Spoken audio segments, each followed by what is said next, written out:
Please like and subscribe. Cái vi bỏ tay sang thì đốt la cái nấm bé cái này ấy tụi này hen cho nên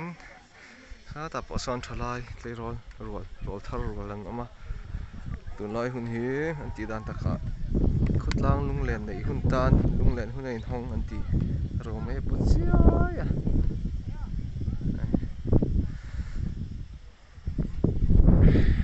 chồng đó này chồng chuyện nào à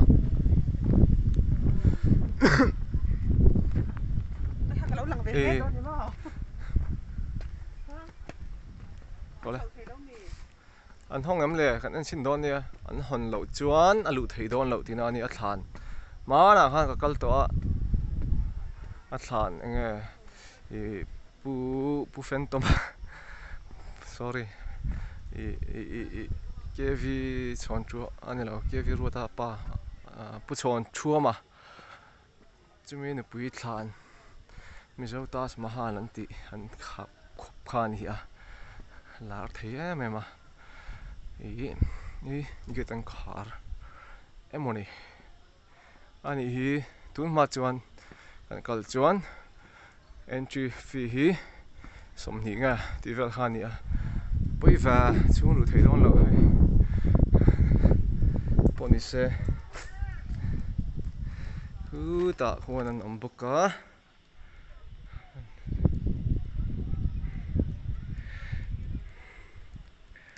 mun hi nuam ma theng thaw dur tlang chu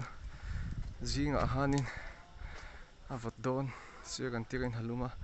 thomna pon phel le vek to pangpa fe pana khop ma sala tula a building tak hi chu a rop ve de to ni en mai la oh khi hitla hi lang thei lo hi tlai mi hi ta ye vi pol ka sam tak khan ta ni na hi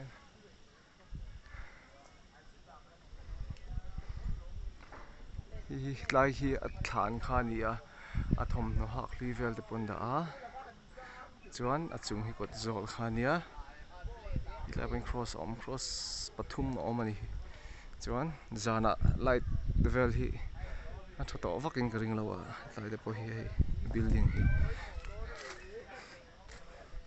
poni se hi engkung e kha tiang hi far kung an tiam far kung hun kovata chia far hi chu khovat muna hi na om thin ha chuan in khut lai khu an ma ni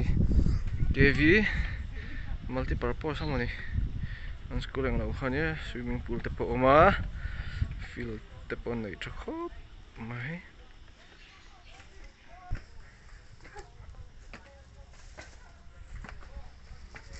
an kal oh hey a tlo tu te an nia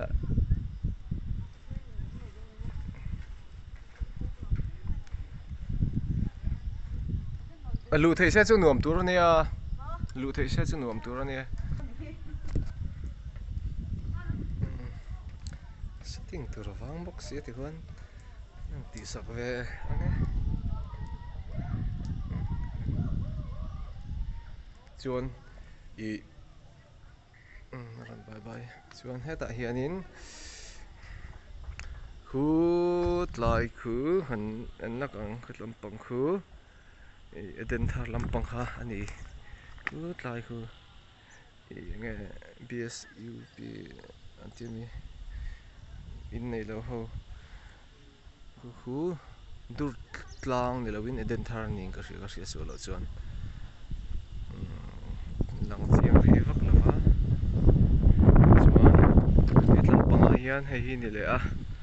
chuan panga hian hei hi ni le mai ha zung kha ne hi lo in tar ti sanam na awanga HIV AIDS kai ai chuan nom na siam tu pathian bel lai hi mang an bi khop mai M6 hawina an tun hnaya an thil buat sa nge survey an ya khanin IDU kan tia hei nge injecting drugs user tina moni IDU injection nge injecting ka shalo kha za samsari hi chuti ang ni lo mi pa ngai khutla nga po mi pa ngai ang kan ngai lo wa filim HIV kai an nia ba kha in erui thei thil dam doi mang sual ing ho han ni a chuwang chuan film krut lukom lo pe pom han ni ka test tira pathian zara kat clean lawa aden chu den ve ring pal hi om themo chuwang chuan mani hriat chi na tha tlai an tarang hian hei hi kan voi khat